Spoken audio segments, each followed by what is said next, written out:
సత్యసాయి జిల్లా కదిరి బీజేపీ నేత ఎస్పీ మోర్చా రాష్ట్ర అధ్యక్షులు గడిసే దేవానంద్పై చీటింగ్ ఫోర్జరీ కేసు బీజేపీ నేత కుమారుడు సాయి దేవానంద్తో పాటు సబ్ రిజిస్ట్రార్ ఆఫీసు సిబ్బందిపై కూడా కేసు నమోదు. తమను బీజేపీ నేత దేవానంద్ బెదిరింపులకు గురి చేస్తున్నారని మైనారిటీ మహిళ ఆవేదన. తాము 7 ఎకరాల ఆస్తిని దేవానంద్కు అమ్మినట్లు పత్రంలో రాయించి తప్పుడు సంతకాలు పెట్టించుకున్నారని మహిళ నజ్రీన్ బేగం ఆరోపణ. మహిళ నజ్రీన్ బేగం ఇచ్చిన ఫిర్యాదు మేరకు బీజేపీ నేతతో పాటు మరికొందరిపై కేసు నమోదు చేసిన కదిరి పట్టణ పోలీసులు. బీజేపీ నేత ఎస్సీ మోర్చా రాష్ట్ర అధ్యక్షులు గుడిసే దేవానంద్తో పాటు ఆయన కుమారుడు సాయి దేవానంద్ సబ్ రిజిస్ట్రార్ కార్యాలయం సిబ్బంది, డాక్యుమెంట్ రైటర్ ఇద్దరు సాక్షులపై మైనార్టీ మహిళ నజ్రీన్ బేగం ఇచ్చిన ఫిర్యాదు మేరకు శ్రీ సత్యసాయి జిల్లా కదిరి పట్టణం పోలీసులు చీటింగ్ ఫోర్జరీ బెదిరింపు కేసు నమోదు చేశారు. కదిరి పట్టణానికి చెందిన నజ్రీన్ బేగం బీజేపీ నేత గుడిసే దేవానంద్ను 6 లక్షల అప్పు అడిగారు. అందుకు ఒప్పుకున్న దేవానంద్ మొదటిగా ₹1,40,000 ఇచ్చారు. తర్వాత మిగిలిన డబ్బులు అడిగితే ఏదైనా ఆస్తి తనకు పెట్టాలని కోరారు. ఇందుకు నజ్రీన్ బేగం తనకున్నటువంటి 7 ఎకరాల ఆస్తిని ఆయాకం పెట్టేందుకు భూమి పత్రాలు ఇతర ఆధారాలు దేవానంద్కి ఇచ్చారు. అయితే సబ్ రిజిస్ట్రార్ కార్యాలయంలోని బీజేపీ నేత దేవానంద్ 2 పత్రాలు తయారు చేసి ఒక దాంట్లో ఆయకం పెట్టినట్లుగా రాయించి మరో దాంట్లో పూర్తిగా అమ్మినట్లు రాయించి తమతో సంతకాలు పెట్టించారని బాధితులు వాపోతున్నారు. సబ్ రిజిస్ట్రార్ కార్యాలయంలో సిబ్బందిని నమ్మి సంతకాలు పెట్టామని, తాము 7 ఎకరాల ఆస్తి దేవానంద్కు అమ్మినట్లు, అందుకు గాను ఆయన 13.91 లక్షల రూపాయలు ఇచ్చినట్లుగా పత్రంలో రాయించి సంతకాలు పెట్టించుకున్నట్లు మైనార్టీ మహిళా పోలీసులకు ఇచ్చిన ఫిర్యాదులు పేర్కొన్నారు. తప్పుడు సంతకాలు చేయించుకుని తమను మోసం చేశారని, ఇదే విషయంపై అడిగితే బెదిరింపులకు దిగుతున్నారని, గుడిసే దేవానంద్తో పాటు మరికొందరిపై చర్యలు తీసుకోవాలని మహిళలు ఇచ్చిన ఫిర్యాదు మేరకు కదిరి పట్టణ పోలీసులు కేసు నమోదు చేశారు. వైసీపీ ప్రభుత్వం న్యాయం జరగలేదు, తమను బీజేపీ నేత బెదిరిస్తున్నారని, కూటమి ప్రభుత్వం న్యాయం చేయాలని వేడుకోలు. నజ్రీన్ బేగం కదిరి. గత వైసీపీ ప్రభుత్వం హయాంలోని బీజేపీ నేత గుడిసే దేవానంద్ చేసిన మోసంపై అధికారులకు ఫిర్యాదు చేసినా చర్యలు తీసుకోలేదని, తమ ఆస్తిని మోసం చేసి సంతకాలు చేయించుకున్నారని, ఇదే విషయంపై అడిగితే బీజేపీ నేత బెదిరింపులకు గురి చేస్తున్నారని, కూటమి ప్రభుత్వమైనా తమకు న్యాయం చేయాలని కదిరి పట్టణానికి చెందిన మైనారిటీ మహిళా నజ్రీన్ బేగం వేడుకుంటున్నారు. నా నమస్కారాలు. నేను మార్టిగేజ్ లోన్ పెట్టాలని నేనైతే అడగలేదు. వాళ్ళే లీజుకు భూమి కావాలి అని మా దగ్గర 2 సార్లు తిరిగినాడు దేవానంద్ కొడుకు సాయి దేవానంద్.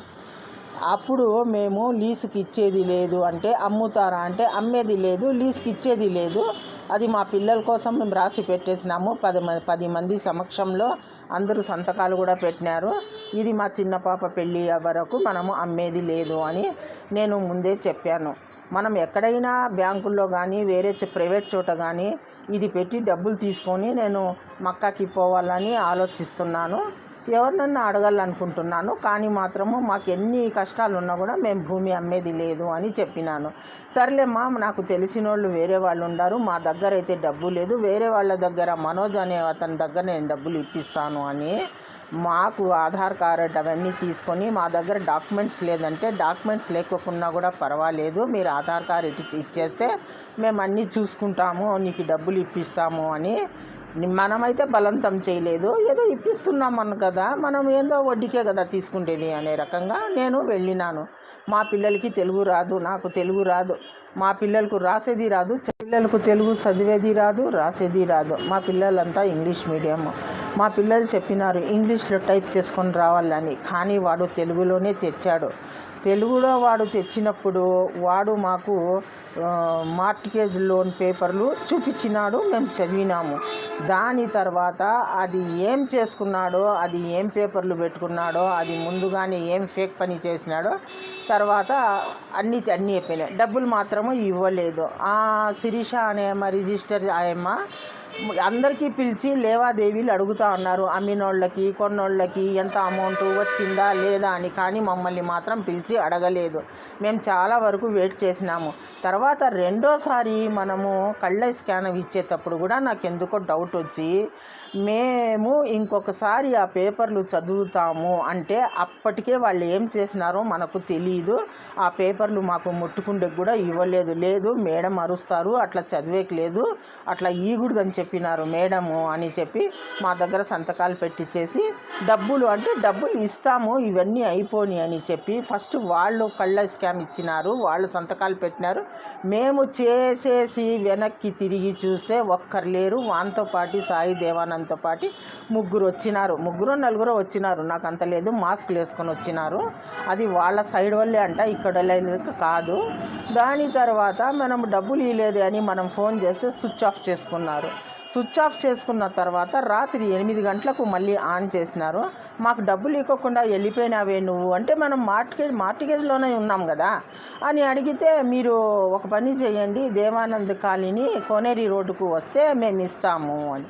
అంతరాత్రికి మేము మా ఆడపిల్లలు ఎందుకు అంతరాత్రికి 9 గంటలకు బెంగళూరు రోడ్డుకి మేము ఎందుకు పోతాము, వద్దుపా మేము అక్కడ వచ్చేది లేదు, పొద్దున చూసుకుందాంలే అని మా పిల్లలు ఫోన్ కట్ చేసినారు.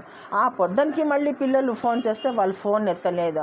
అది ఎందుకో మాకు 4-5 రోజులు అలాగే ఫోన్లు చేసి అలసిపోయి లాస్ట్కు మాకు ఏదో అనుమానం పుట్టి మళ్ళీ సబ్ రిజిస్టర్ ఆఫీస్ దగ్గరికి పోయి శిరీష మేడంతో మేము అడిగాం, ఏమని మేడం మేము రిజిస్టర్కి వచ్చింటిమి కదా, మీరైతే మాకు ఏమీ చదివి చెప్పలేదు, అసలు మీ దగ్గరికి మాకు పిలిచలేదు, మేము ఆ పేపర్లో ఒకసారి చదవాలంటే అట్లా ఇచ్చేయలేదు అనింది. మాకు చేతికి ఇవ్వకండి మేడం, మీరు ఒకసారి దూరం నుండి చూపించండి, మేము చూసుకుంటాం అని చెప్తే అప్పుడు ఎవరో లోపల గుమాస్తాకు చెప్పి పేపర్లు తెప్పించి ఆమె పట్టుకుంది. మేము దాంతో ఫోటో తీసుకున్నాం. ఫోటో తీసుకొని బయటకు వచ్చి చదివిపించినాము మాకు తెలిసిన అయిపోతో. తెలిస్తే దాంట్లో 7 ఎకరాల భూమిలో సగం భూమి నాకు షేరింగ్ అని రాసుకున్నాడు. ఇది ఎందుకు ఇలా జరిగింది అని ఫోన్ చేస్తే మళ్ళీ వాడు ఫోన్ ఎత్తలేదు. మళ్ళీ పుట్టపర్తికి పోయి డిప్యూటీ సబ్ రిజిస్టర్ మేడం దగ్గరికి పోయి చూపిస్తే, అమ్మ ఒక పని చేయండి, నేను సీల్ కొట్టిస్తాను, సంతకం చేసి ఇస్తాను, ఇది ఏదో గోల్మాల్ జరిగినట్టు ఉంది, మీరు తీసుకొని పోయి ఈ పేపర్ తీసుకొని పోయి మీ డాక్యుమెంట్స్లకు అతికిచ్చండి, శిరీషాతో కూడా ఒక సంతకం పెట్టించుకొని ఆమెతో కూడా ఏదో పూర్తి తేలే వరకు ఈ డాక్యుమెంట్స్ ఎవరికి ఇవ్వకూడదు అని చెప్పి మీరు స్టాప్ చేయండి అంటే, మేము పిన్ను కొట్టి మేము మళ్ళీ ఫోటో తీసుకొని అప్పుడు కూడా ఒప్పుకోలేదు ఆయమ్మ, ఇవ్వడం లేదు మాకు ఇవ్వాల్సిందే అని చెప్పి ఆయమ్మతో సంతకం పెట్టి పిన్ను కొట్టించి వచ్చినాం. ఫోటో తీసుకొని వచ్చేసిన తర్వాత ఈ పోలీస్ స్టేషన్లో స్పందనలో కూడా మనము కంప్లైంట్ పెట్టాము. స్పందనలో మనం కంప్లైంట్ పెట్టినప్పుడు వాళ్ళు నిజంగానే కొన్నోళ్ళు అయితే డైరెక్ట్గా పోలీస్ స్టేషన్లోకి వచ్చి మాకు చెప్పుతో కొట్టి, మేము కొనేసినాం కదా అనాల్సింది పోయి, అమ్మ తల్లి ఫోన్ చేసినాడు నాకు, ఆ రికార్డింగ్ నా దగ్గర ఉంది, అమ్మ తల్లి నేను ఛత్తీస్గఢ్లో ఉన్నా తల్లి, నువ్వు కంప్లైంట్ పెట్టద్దు, నేను వచ్చిన తర్వాత నేను ఏదో ఒకటి తేల్చేసి మీకు సహాయం చేస్తాను తల్లి, నేను మీ డబ్బులు మాకు అవసరం లేదు, ఒక 4 రోజులు ఓపిక పడితే నేను వచ్చేస్తాను అన్నాడు. సరేలే అని చెప్పి, నేను చూడు బాబు నేను ఇప్పుడే చెప్తాను, నేను ఆదివారం వరకు నేను వెయిటింగ్ చేస్తాను, మీరు రాకపోతే నేను ఇక్కడ కంప్లైంట్ బుక్ చేస్తాను అని చెప్పి, లేదమ్మా ఎక్కడ మాట్లాడదాము అని చెప్పి ఇంటి దగ్గరికి పిలిచి, మా డబ్బులు మాకు ఇచ్చేస్తే మీ భూమి మీరు తీసుకోండి అమ్మా అని చెప్పి 2.5 లక్ష దీనికి అయ్యింది రిజిస్ట్రేషన్కి. తర్వాత మీకు మేము 1,40,000 ఇచ్చినాము కదా, ఆ అమౌంట్ ఇచ్చేసేయండి అంటే సరేలే అన్నాను. పోలీస్ స్టేషన్లో కూర్చొని మధు సార్ దగ్గర సిఐ మధు సార్ ముందర ఖరార్నామా రాసి ఇచ్చేసి వాడు ఒక ఫోటో తీసుకుపోయినాడు, నేను ఒక ఫోటో తీసుకొని వచ్చేసినాను. దాని తర్వాత మాకు రద్దు చేసినట్టు చేసి నేను అన్నీ చేస్తానని ఏమంటారు, క్యాన్సిలేషన్కి డబ్బులు కట్టిరాపమ్మా, మాకు ఇవ్వాల్సిన డబ్బులు ఇచ్చేయమంటే సరేలే అని చెప్పి ఇంటికాటికి పోయి డబ్బులు ఇచ్చిన. నువ్వు పేపర్లు రెడీ చేసుకుపో అంటే మనము క్యాన్సిలేషన్కి డబ్బులు చలానా ఫారం కట్టి వచ్చిన తర్వాత మళ్ళీ స్విచ్ ఆఫ్ చేసుకున్నాడు. తండ్రి కొడుకు ఎవరూ రాలేదు. కాబట్టి ఇప్పుడు కొత్త ప్రభుత్వం వచ్చింది. ఇంతకుముందు ప్రభుత్వంలో మేమంతా తిరిగి మాకు సాలైపోయింది, ఎవరు మాకు ఏమీ చెయ్యలేదు. ఈ కొత్త ప్రభుత్వం వచ్చింది, మాకు తప్పనిసరిగా న్యాయం చేస్తారని నేను మనస్ఫూర్తిగా కోరుకుంటున్నాను.